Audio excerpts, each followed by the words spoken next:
You're about to see the Lincolnshire coastal marshes in a new light, laser light. Light detection and ranging, or LiDAR, is a technique that uses the reflected light of lasers to map the smallest variations in the land surface.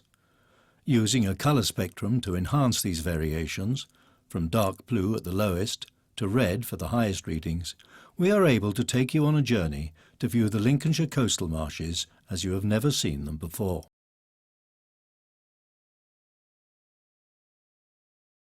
We approach the marshes from the east, from the sea. The natural barrier of the dunes hides the alluvial outmarsh, low and blue.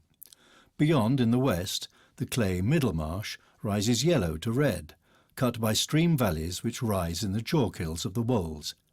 The outmarsh is a young landscape, built of millennia of silts, sands and clays, laid down by the sea and stream, hiding the ancient land surfaces beneath.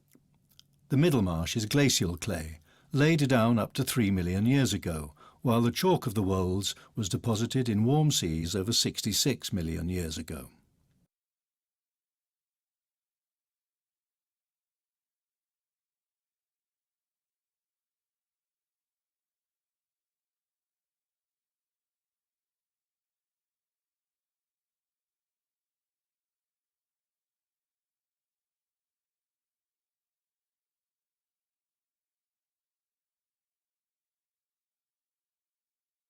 Looking down from the edge of the wolds, the snaking rivers and dyke-lined droveways all lead out to the sea. On the higher ground, our view is interrupted by smooth areas, devoid of buildings, hedges or ditches, which betray the gaps in the LiDAR data. Historic Louth rolls over the hills. The LiDAR picks out the River Ludd as it spills along its yellow valley to the marsh, and the light reflects off the roofs of the buildings, making it look like a town of steeples covering the hillsides.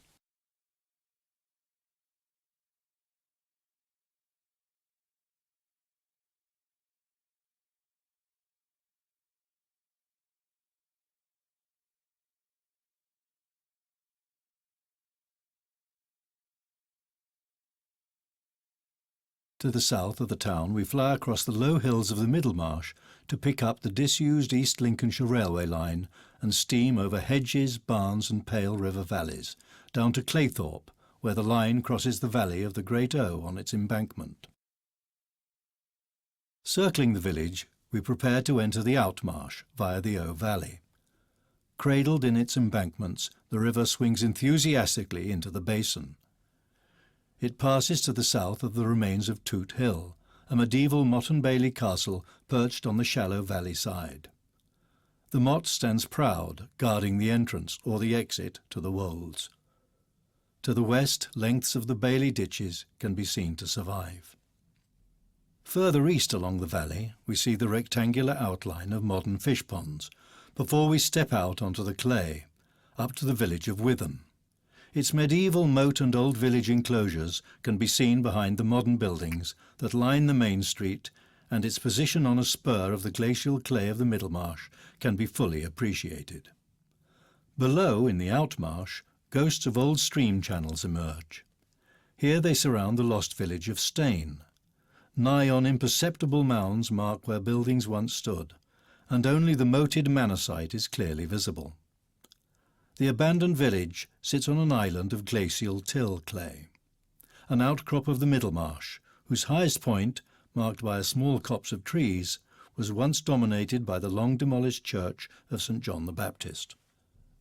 Now the clay ground disappears completely, and we enter a land of sands and silts where the landscape is parcelled up by drainage ditches.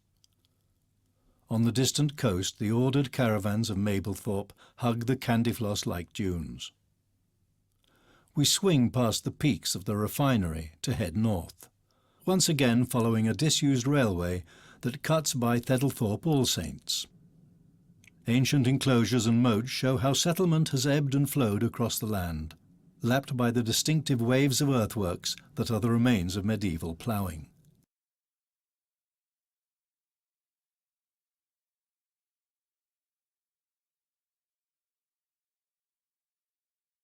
At Thedlethorpe St Helen we find one of the finest preserved systems of medieval fields that survives in the county. Bordering the banks of the Great O, blocks of the distinctive ridges and furrows are interwoven with enclosures, paddocks and settlement to reveal all the elements of a 700-year-old landscape.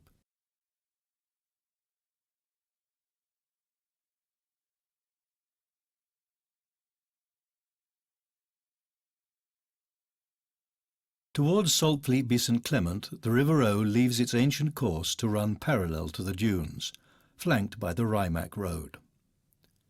Sandwiched between the river and the dunes lies an area of raised ground that may indicate where old medieval sea banks once ran before the onset of the dunes. Occupying this natural defence, laid down by storms in the 11th or 12th centuries, the port of Saltfleet flourished in the Middle Ages, fed by the haven running out beyond the sands and root-like salt marsh creeks.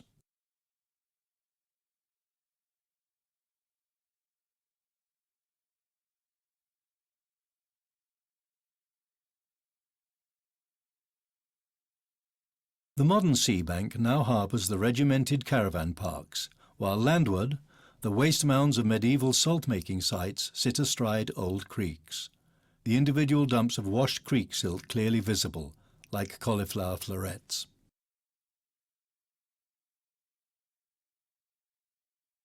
Seaward of the dunes, lines of later sea banks show where the land has been reclaimed from the salt marshes, but the villages still hug the medieval coastline defined by the dunes. Inland of North Somerset's, an entire village of salterns indicates the importance of the salt industry to the area. These amorphous mounds are the medieval manifestation of an industry older than the land on which they sit, for beneath them, buried by metres of silts and clays, still lie the mounds of their Roman and prehistoric predecessors. Salt was being extracted here 4,000 years ago. To the south lies an altogether different mound, the tidy tump of an ancient windmill nestling within a field of ridge and furrow.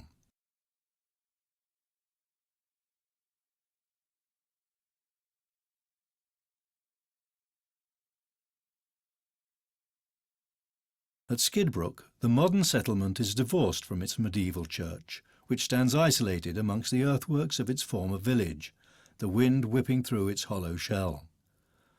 The scattered buildings of the modern settlement sit side by side with the earthwork remains of their medieval predecessors and their former fields.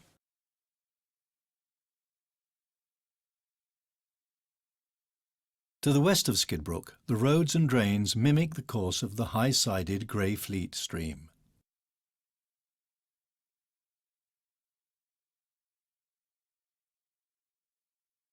In contrast to the roving Grey Fleet, Saltfleet by St Peter can be seen suspended between its droveways and dykes, running straight as plumb lines from the hills to the sea. The shapes of medieval ridge and furrow, moats and enclosures, now familiar to us on our journey over the marshes, lie dotted throughout its fields.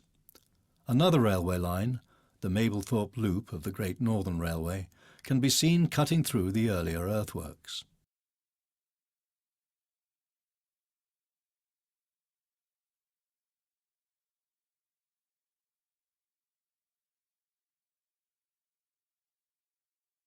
And so we travel back towards the western wolds along the meanders of the Long O, from Outmarsh to Middlemarsh, one of the many streams that have been used as gateways to Lincolnshire by prehistoric hunters, Roman traders, Viking raiders and Saxon settlers.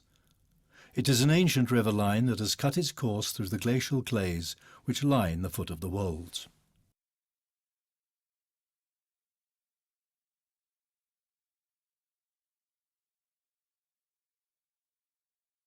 On such avenues of opportunity, settlements grew up, having access to foreign commerce and local marshland resources. In Carlton parish, the two settlements of Great and Little Carlton span the shallow valley. A small island remains between them, where a medieval moat sits.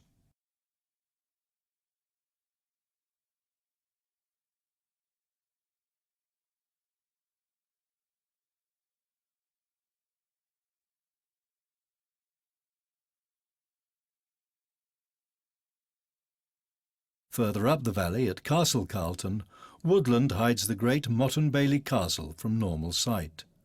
but the laser light sees through the canopy to reveal the mound and moats of the medieval castle beneath. A small channel can be seen linking the moat to the valley. As Toot Hill guards the Great O, so Castle Hill watches over the Long O.